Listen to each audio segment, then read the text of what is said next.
ఓం శ్రీమాత్రే నమ. శ్రీకృష్ణ పరబ్రహ్మణే నమ. అరవిందేన పదారవిందం ముఖారవిందే వినివేశయంతం వాతస్య పత్రస్య పుటే శయనం బాలం ముకుందం మనసా స్మరామి. అచ్యుతం కేశవం రామనారాయణం కృష్ణదామోదరం వాసుదేవం హరే శ్రీధరం మాధవం రామచంద్రం భజే జానకీ నాయకం రామచంద్రం భజే. అచ్యుతం కేశవం మాధవం మాధవం శ్రీధరం రాధికా రాధికం ఇందిరా మందిరం చేతసా సుందరం దేవకీ నందనం నందనం సునందదే తప్త కాంచన గౌరింగరాధే బృందావనేశ్వరీ వృషభానుసుతాదేవి ప్రణమామి హరిప్రియే గోలోకవాసినే గోపీసగోపామాతృకే సనానంద పరమానంద నందనందనాకామినే రాధేశ్వరీ నమో నమః. శ్రీకృష్ణ పరబ్రహ్మణే నమ. రాధాకృష్ణాయ నమ. భగవద్బంధువులందరికీ మా నమస్సుమాంజలి. ఈరోజు ఎంతో పవిత్రమైన రోజు. మనందరం కృష్ణాష్టమి గురించి, శ్రీకృష్ణ లీలల గురించి, గోపికల గురించి, రాధ గురించి వినే ఉంటాం కదా. శ్రీకృష్ణ తత్వం బోధపడాలంటే రాధాతత్వం బోధపడాలి అంటారు. రాధ అంటే ఆనందధార, భక్తిధార, ప్రేమధార, రసాధార అంటారు. రాధ అంటే ఒక మనిషో, ఒక వ్యక్తో, లేక ఒక ప్రేయరాలో, ఒక ప్రేమికులకి సంబంధించిన విషయమో కాదండి. ఇది భక్తి రసాధార అంట. రాధ అనే పదాన్ని కానీ మనం తిరగేసి చదివితే దారా అని ఉంటుంది. దారా అంటే రసాధార. రసము అంటే భక్తి అంటారు. రసము అంటే ప్రేమ అంటారు. రసము అంటే దేవునిలో ఐక్యమయ్యే మనస్సు అంటారు. అందువలన రాధ అంటే, రాధాకృష్ణులు అంటే వాళ్ళు ఏదో ప్రేమికులని, వాళ్ళ ఏదో ప్రేమ చరిత్రని, వాళ్ళిద్దరికీ పెళ్లి కాలేదని, అయినా ఒకరికొకరు ఇష్టపడ్డారని రకరకాలుగా చెప్తూ ఉంటారు. అది కాదండి రాధాతత్వం అంటే. రాధంటే ఎవరో కాదండి, కృష్ణుడే రాధ. కృష్ణుని యొక్క ప్రేమరసమే రాధ. కృష్ణుని యొక్క భక్తధరమే రాధ. ఆ దారే రాధ అని చెప్తాయి పురాణాలు. మనం శ్రావణ మాసంలో శ్రీకృష్ణాష్టమి జరుపుకున్నాం కదండి. శ్రీకృష్ణాష్టమికి సరిగ్గా తర్వాత వచ్చే అష్టమిని భాద్రపద అష్టమి అంటారు. ఈ భాద్రపద మాసంలో వచ్చే అష్టమిని రాధాకృష్ణాష్టమి అంటారు. ఎందుకయ్యా అంటే, అష్టమి ఏ విధంగా అయితే శ్రీకృష్ణ పరమాత్మ పూజకి ఉత్కృష్టమైన రోజో, ఈనాడు పవిత్ర ప్రేమకు చిహ్నంగా చెప్పబడుతూ ఉన్న శ్రీ రాధాకృష్ణుల్ని పూజించాలి అంటారు. ఈ దినానికి రాధాష్టమి అని పేరు పెట్టారు. ఈరోజు రాధాకృష్ణుల్ని పూజించడం వల్ల సంసార సుఖం లభిస్తుందంట. భార్యాభర్తల మధ్య అనురాగము పెరుగుతుందని చెప్పబడుతూ ఉన్నది. శ్రీకృష్ణుని ప్రియురాలు రాధ జన్మదిన వేడుకల సందర్భంగా రాధాకృష్ణులు విగ్రహాలకి చక్కగా అభిషేకాలు అవి చేసి ప్రత్యేక పూజా కార్యక్రమాలు జరిపిస్తూ ఉంటారు. మనకిక్కడ దక్షిణాదిలో రాధాష్టమి గురించి అంతగా తెలిసి ఉండకపోవచ్చు, కానీ శ్రీకృష్ణుని యొక్క పూజలో శ్రీకృష్ణుని యొక్క విధానాన్ని తెలుసుకున్న వాళ్ళందరికీ కూడా రాధాష్టమి గురించి తెలుసు ఉంటుందండి. బృందావనం కానీ మీరు వెళ్ళగలిగితే అక్కడ రాధాష్టమిని శ్రీకృష్ణాష్టమిని ఎంతైతే గొప్పగా చేస్తారో అంతకంటే గొప్పగా రాధాష్టమిని జరిపించుకుంటూ ఉంటారంట. రాధామాధవం ఎంతో రమణీయం అంటారు. రెండు పవిత్ర హృదయాల దివ్య సంగమం, స్వచ్ఛమైన ప్రేమకు అచ్చమైన ప్రతిరూపం. తనను తాను ప్రేమించుకునేందుకు తాను నుండి తాను వేరుపడి మాధవుడే రాధగా జన్మించాడు అంటారు. రాధ అంటే ఎవరో కాదండి, శ్రీకృష్ణుడే రాధగా అవతరించాడు అని చెప్తారు. శ్రీకృష్ణునిలో భక్తితత్వం, శ్రీకృష్ణునిలో ప్రేమతత్వం, శ్రీకృష్ణుని ఎలా పూజించాలో మనకి తెలియచేయడం కోసమే ఈ రాధాతత్వం అనేది అవతరించింది అని చెప్తారు. అంతేగాని రాధ అనే ఒక ఆమె వచ్చింది, ఆమె శ్రీకృష్ణుడిని ప్రేమించింది, శ్రీకృష్ణుడిని ప్రేమించింది కాబట్టి ఆమె రాధాష్టమి జరుపుకుంటారంటే కాదండి. శ్రీకృష్ణ తత్వంలోంచి వచ్చిందే రాధ. రాధ అనేది భక్తి స్వరూపం, భక్తి తత్వం. శ్రీకృష్ణుడిని ఏ విధంగా చేరాలి, శ్రీకృష్ణుడి భక్తిని ఏ విధంగా పొందాలి అనేది తెలియజేయడానికి అవతరించినదే ఈ రాధ అంటారు. ఓం రాధాయ నమః. ఈ రాధాయ నమః అనే షడాక్షరి మహామంత్రం 4 విధాలుగా ఫలప్రదాయిని అని భక్తులు విశ్వసిస్తారు. రాధామంత్రాన్ని స్వయంగా శ్రీకృష్ణుడే ఆ దేవి నుండి రాసమండలంలో ఉపదేశ రూపంలో పరిగ్రహించాడని, అదే మంత్రాన్ని గురు పరంపర నుంచి నారదుడు గ్రహించాడని పద్మపురాణం చెబుతున్నది. రాధాకృష్ణులు ద్వంద్వ సమాసం. ఆ మాట వినగానే అద్వైత ప్రణాయం గోచరిస్తుంది. అప్రకృతమైన జగత్తులో ముక్తధామం, వైకుంఠం, గోలోకం అనే 3 ప్రధాన లోకాలు ఉన్నాయని నారాయణ ఉపనిషత్తు వర్ణిస్తున్నది. గోలోకాన్ని మహారాస మండలం అంటారు. నిత్య బృందావనం, శ్వేతమండలి అని కూడా వ్యవహరిస్తారు. అది ఒక మహారస జగత్తు. ఆ జగత్తుకు ప్రభువు గోపాలు, ఆయనే రాధామాధవుడు. ఆ రస సమ్రాట్ శక్తినే రాసేశ్వరిగా భావిస్తారు. ఆ రాసము అంటే గోకులంలో ఒక క్రీడా విశేషం, సల్లాపం అనే అర్థాలు ఉన్నాయి. దావనం అంటే పరుగు. శ్రీకృష్ణుణ్ణి ప్రాణప్రదంగా చేసుకున్న రాధ ఆయన వామపరస్వం నుంచి పుట్టిందని చెప్తారు. ఆమె పుట్టగానే రాసమండలంలో శ్రీకృష్ణుడి సేవ కోసం దావనం సాగించటం వల్ల రాధగా మారిందంటారు. అంటే ఆమె పుడుతూనే శ్రీకృష్ణుడికై పరుగులు లంఘించిందంట. అందువల్లే ఆమెని రాధగా భావించారు అంటారు. బ్రహ్మ వైవర్త పురాణం ఈ విధంగా వివరిస్తూ ఉన్నది. రాధ గురించి ఎక్కడ చెప్పారండి, పురాణాల్లో ఎక్కడ ఉంది అంటారు కదా అండి. పురాణాల్లో రాధ గురించి చెప్పారు అంటానికి నిర్వచనాలే ఇవి. శ్రీకృష్ణుడు రాధ ప్రాణాధికురాలైన ప్రియురాలు. మహాప్రకాశవంతమైన గోలోక రాసమండలంలో రాధాకృష్ణులే ఆది దంపతులు. రాధ ఎవరు అంటారు కదండి. రాధ ఎవరో కాదండి, ఆ విష్ణుమూర్తికి స్వయాన భార్య అయిన శ్రీ మహాలక్ష్మియే రాధస్వరూపం. కృష్ణుని యొక్క శక్తి స్వరూపం లక్ష్మి ఏ విధంగా ఉన్నదో, గోపాలుని యొక్క శక్తి స్వరూపం రాధ అంట. గోలోకంలో శ్రీకృష్ణుడు ఉంటారు అని చెప్తారు. మనం వైకుంఠంలో చూస్తుంటే లక్ష్మీనారాయణులు ఏ విధంగా ఉన్నారో, గోలోకంలో రాధా మాధవులు ఉంటారంట. రాధ అంటే ఇక్కడ భూలోకంలో ఉన్న ఒక గోపికో లేకపోతే ఒక మహారాజుకు పుట్టిన కన్యో కాదండి. ఆమె రసేశ్వరి అంట. శ్రీకృష్ణుడికి గోలోకంలో ఉండే లక్ష్మీదేవి, ఆమెయే రాధగా జన్మించింది అంటారు. గురించి పురాణాల్లో అనేక రకాలుగా వివరంగా చెప్పారండి. రాధ అంటే శ్రీకృష్ణుని యొక్క శక్తి స్వరూపిణిగా చెప్పారు. ఒక పురాణంలో ఈ విధంగా చెప్పారండి. శ్రీకృష్ణుణ్ణి ప్రాణాధారంగా చేసుకున్న రాధ ఆయన వామపరస్వం నుంచి పుట్టిందని చెప్తారు. ఆమె పుట్టగానే రాసమండలంలో కృష్ణుడి సేవ కోసం దవనం సాగించటం వల్ల రాధగా మారిందని బ్రహ్మవైవర్త పురాణం వివరిస్తున్నది. ఇంకో కథలో శ్రీకృష్ణుడు రాధకి ప్రాణాధికురాలైన ప్రియురాలు అంట. మహాప్రకాశవంతమైన గోలోక రాసమండలంలో రాధాకృష్ణులే ఆది దంపతులు అని చెప్తున్నారు.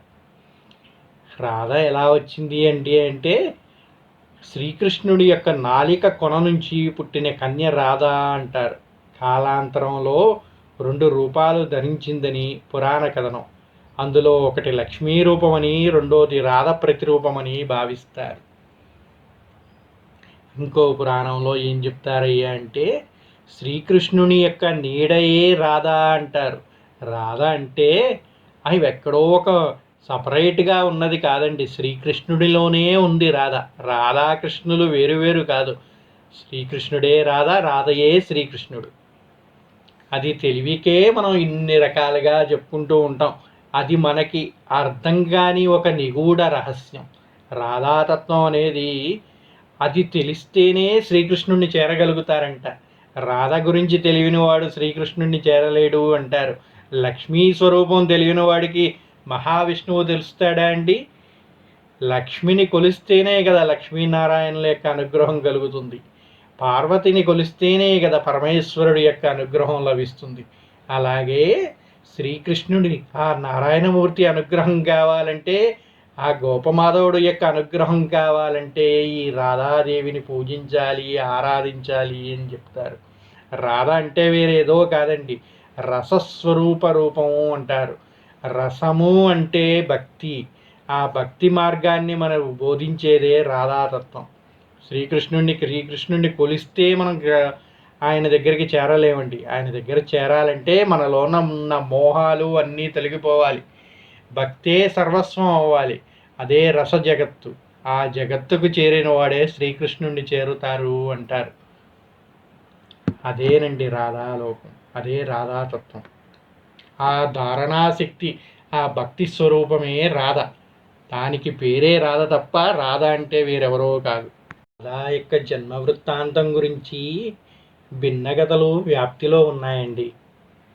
పురాణాల్లోనూ మన ఋషీశ్వరులు కానీ కొందరు కృష్ణ భక్తులు కానీ చెప్పిన దాని ప్రకారం కేదారుడు అనే రాజుకి యజ్ఞకుండలంలో పుట్టిన కుమార్తె రాధ అని చెప్తారు.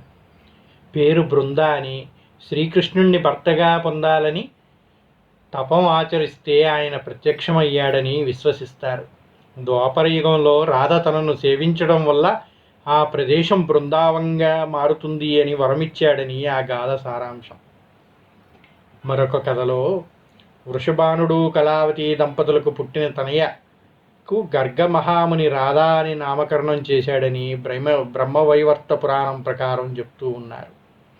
దూర్వాస ముని రసారశ్మి అని పేరు పెట్టాడని, శ్రీకృష్ణుణ్ణి రాధాదేవి తన మనస్సులో లయం చేసి విజయం సాధించిన రోజే భాద్రపద శుద్ధ అష్టమి అని, అందుకే రాధాష్టమిగా వ్యవహరిస్తారు అని పలు కథల ప్రకారం చెప్తూ ఉన్నారు. ఈ రోజుని పవిత్ర ప్రేమకు చిహ్నంగా భావించి రాధాకృష్ణుల్ని ఆరాధిస్తూ ఉంటారు. రాధాకృష్ణుల్ని ఆరాధించడం వల్ల కూడా ప్రేమతత్వాన్ని తెలుసుకోగలుగుతారు అని చెప్తారు. అదేవిధంగా భార్యాభర్తల మధ్య అనురాగం పెరుగుతుందని ఒక విశ్వాసం. రాధాకృష్ణులు ఏకైక రూపులని, వారిది రాధ పేరులో ఉండే రా ఉచ్చారణ వల్ల మానవులకి శ్రీకృష్ణుడి చరణ కమలాలపై నిశ్చల భక్తి కలుగుతుంది అని, దా అనే నామస్మరణం వల్ల సాయుధ్యం కలుగుతుందని, రాధా నామస్మరణతోటి రోగ మృత్యు భయాల నుంచి నివృత్తి కలుగుతుందని భావన. రాధ ఈ రోజున పుట్టినరోజు ఏమైనా కోరుకో, ఏదైనా ఇస్తాను అని మాధవుడు అన్నాడంట.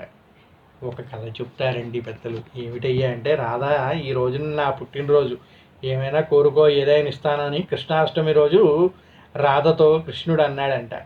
మాధవ, నువ్వు నా సొంతం, నాకే చెంది ఉన్నావు, అవునా అన్నదంట రాధ. అవును అన్నాడంట. నా దగ్గర లేనిది, వెలకట్టలేనిది, నీకన్నా విలువైనది నాకు కావాలి, ఇవ్వగలవా శ్రీకృష్ణ అన్నదంట. శ్రీకృష్ణుడి కన్నా విలువైనది ఏముందండి ప్రపంచంలో? ఈ ఐహిక ప్రపంచంలోనే కాదు, ఇది దాటి వెళ్ళినా కూడా శ్రీకృష్ణుడి కన్నా విలువైనది ఏదీ లేదు కనుక దాన్ని కోరిన రాధకి ఏమి ఇవ్వగలడు కృష్ణుడు? అదేనండి భక్తి రసం, అదేనండి ప్రేమ. ప్రేమ అంటే పలు రకాలుగా చెప్తారు.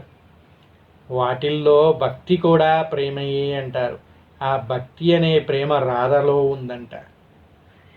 ఆ భక్తిని అనుగ్రహించే ప్రేమ కృష్ణునిలో ఉందంట.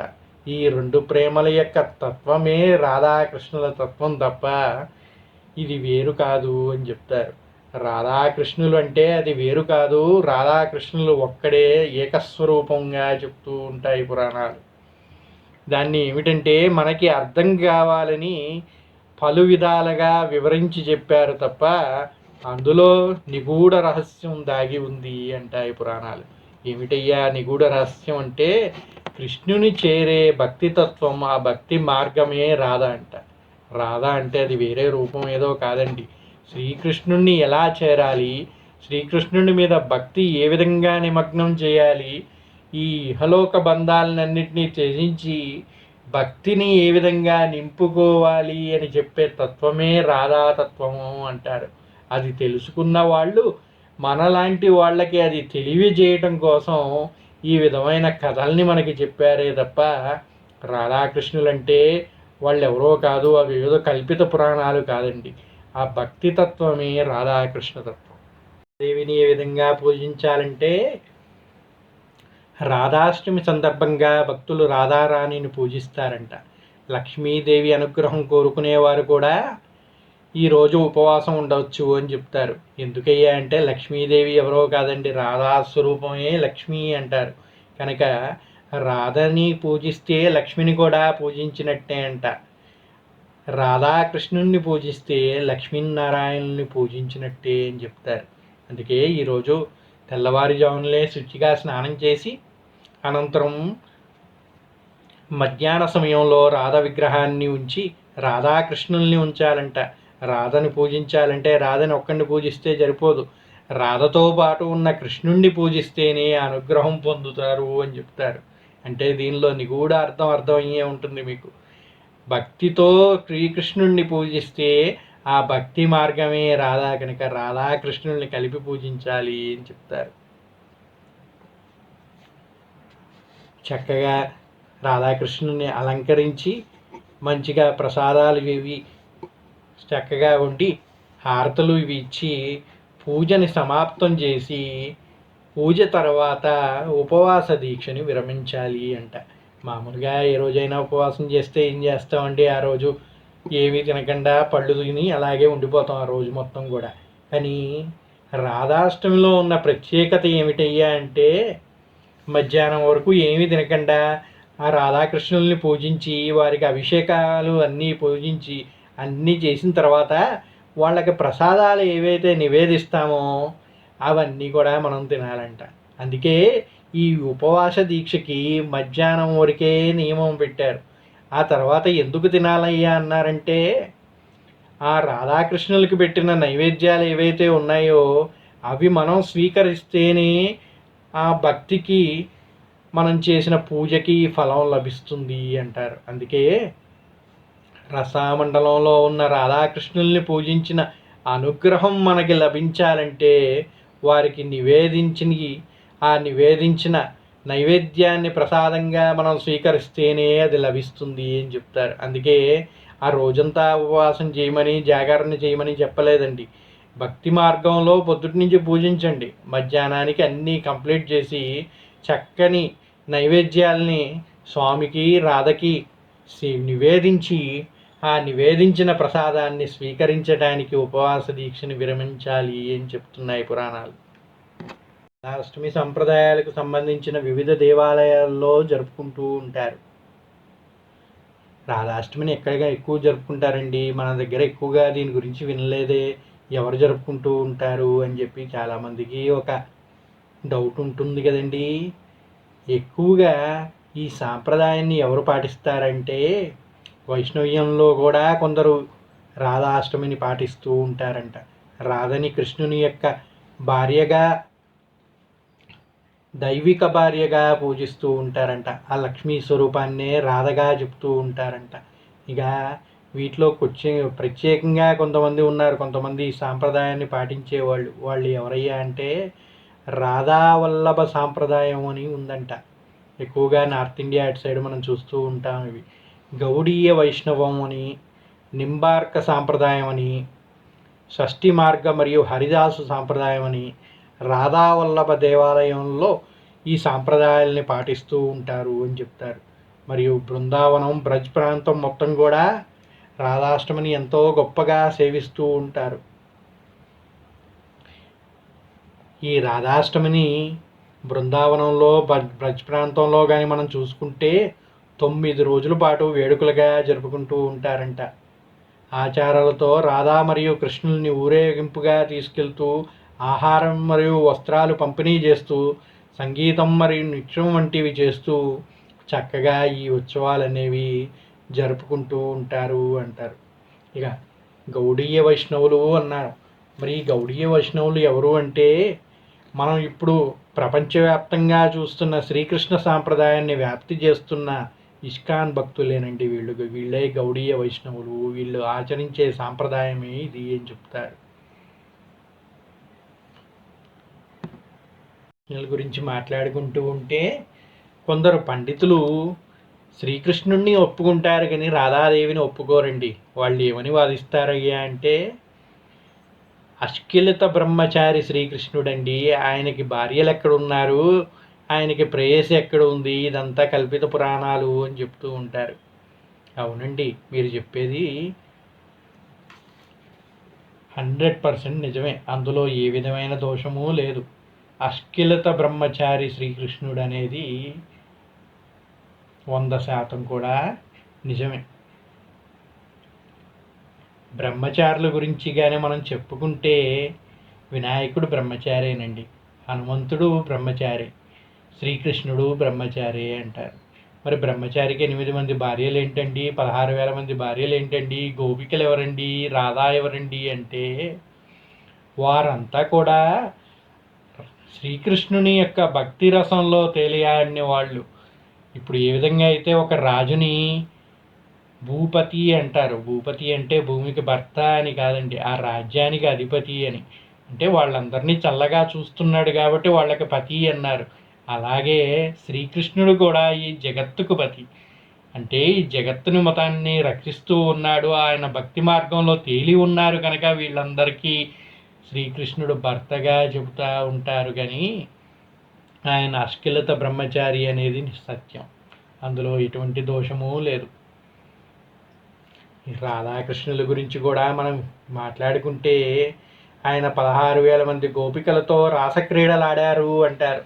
రాసక్రీడలు అంటే రాస అంటే రసము అని చెప్పుకున్నాం. రసము అంటే భక్తి, భక్తి అంటే నృత్యం. మనకి ఏ విధంగా శ్రీకృష్ణుని చేరగలుగుతామో ఆయా స్వరూపాల్లో వీళ్ళందరూ కూడా ఆయన భక్తి లోకానికి చేరారు, ఆయన గోలోకానికి చేరుకున్నారు. అందుకే ఆ ప్రాంతం అంతా బృందావనంగా మారింది అని ఈ రోజుకి మనం బృందావనం గురించి చెప్పుకుంటామండి. ఈ గోపికలు అనేవాళ్ళు ఎవరైతే ఉన్నారో వీళ్ళందరూ కూడా పూర్వజన్మలో మహర్షులంట. శ్రీకృష్ణుడి కోసం తపస్సు చేసి ఆయన వరప్రభావం చేత గోపికలుగా జన్మించారు అంటారు. ఆయనకి చెప్పిన అష్టభార్యలు కూడా ఆ విధంగా భక్తి మార్గంలోనే ఆయన్ని చేరారు తప్ప రాసక్రీడలు అంటే ఇక్కడ రాసక్రీడలు అంటే ఆయనతో నిత్యం చేశారు, ఆయనకై భక్తితో వేడుకున్నారు. ఆ భక్తి మార్గాన్నే రాస మార్గము అన్నారు. ఆ రాస మార్గంలో క్రీడించాడు కాబట్టి దాన్ని రాసక్రీడలు అన్నారు తప్ప రాసక్రీడలు ఉంటే వేరే అర్థం లేదండి. శ్రీకృష్ణుడు అనేవాడు నిశ్చల బ్రహ్మచారి, అందులో ఎటువంటి దోషము లేదు. అది నిజమే, ఇది నిజమే. ఆయన్ని చేరిన మార్గాన్ని మనకి చూపించిన మార్గమే ఈ శ్రీకృష్ణ తత్వం. అందులో నిగూఢ రహస్యమే ఈ రాధాతత్వము అని చెప్తారు. అది తెలియక మనం చదివిన పురాణాల్లో దీని గురించి ఈ విధంగా లేదే అనుకుంటా ఉంటారు. రాధ గురించి ప్రతి పురాణంలో కూడా శ్రీకృష్ణుడిని వర్ణించినప్పుడు, శ్రీమన్నారాయణుని వర్ణించినప్పుడు ఆ భక్తి తత్వంలో రాధ గురించి చెప్పారు. కానీ రాధ పేరు అనేది అక్కడ మీకు కనిపించకపోవచ్చు. రసేశ్వరిగానో, కామేశ్వరిగానో, పరమేశ్వరిగానో ఆమెని వర్ణించి ఉంటారు. అదే ఆ తత్వం. అంతే తప్ప రాధ అనే ఒక ప్రియురాలు లేదు, ఇంకో రాధ అనే భార్య లేదు. అవన్నీ కూడా ఆయన్ని కొలిచే మార్గాలుగా చెబుతూ ఉంటారు.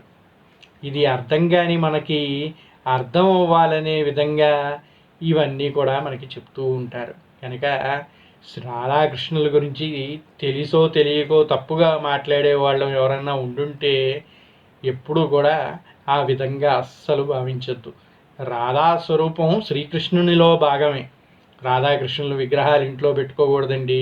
రాధాకృష్ణుల్ని భార్యాభర్తకి కొత్తగా పెళ్ళే వాళ్ళకి అది గిఫ్ట్గా ఇవ్వకూడదనో, లేకపోతే వ్యాలంటైన్స్ డే గిఫ్ట్గానో రాధాకృష్ణుల విగ్రహాన్ని మార్చేస్తూ ఉన్నారు తెలిసి తెలియక.